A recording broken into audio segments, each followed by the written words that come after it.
So much. ತುಂಬಾ ದೂರದಿಂದ event ಬಂದಿದ್ದೀರಾ. ದರ್ಶನ್ ಅವರು ನನ್ನ ಹೇಳಿ ಕಳಿಸಿದ್ದಾರೆ, ಯಾವ್ದಕ್ಕೂ ತಲೆ ಕೆಡ್ಸ್ಕೋಬಾರ್ದಂತೆ. ಹೇಗೆ ನೀವು ಇಷ್ಟು ದಿನವರೆಗೂ ಪ್ರೀತಿ ಅಂಡ್ ಸಪೋರ್ಟ್ ಮಾಡ್ಕೊಂಡು ಬಂದಿದ್ರು, ಈ ಚಿತ್ರಕ್ಕೆ ಸ್ವಲ್ಪ ಜಾಸ್ತಿ ಪ್ರೀತಿ ತೋರಿಸ್ಬೇಕಂತೆ. ಒಳ್ಳೇದಾಗುತ್ತೆ. ನಮ್ಗೆ ಇದು ಬೇರೆ ಪ್ರೊಡಕ್ಷನ್ ಹೌಸ್ ಅಥವಾ ಬೇರೆ ಇದು ಅಂತ ಯಾವತ್ತೂ ಅಂತ ಇಲ್ಲ.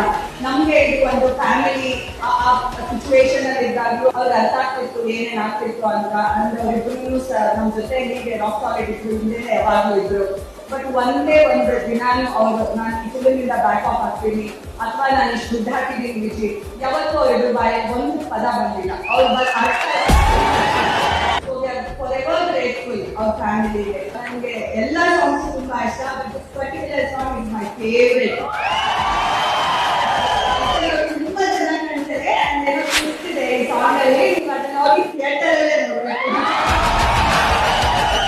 ಆಮೇಲೆ ಫುಲ್ ಸಾಂಗ್ ನೋಡಿದ್ರೆ ನೀವು ಮಜಾ ಮಾಡ್ತೀರಾ.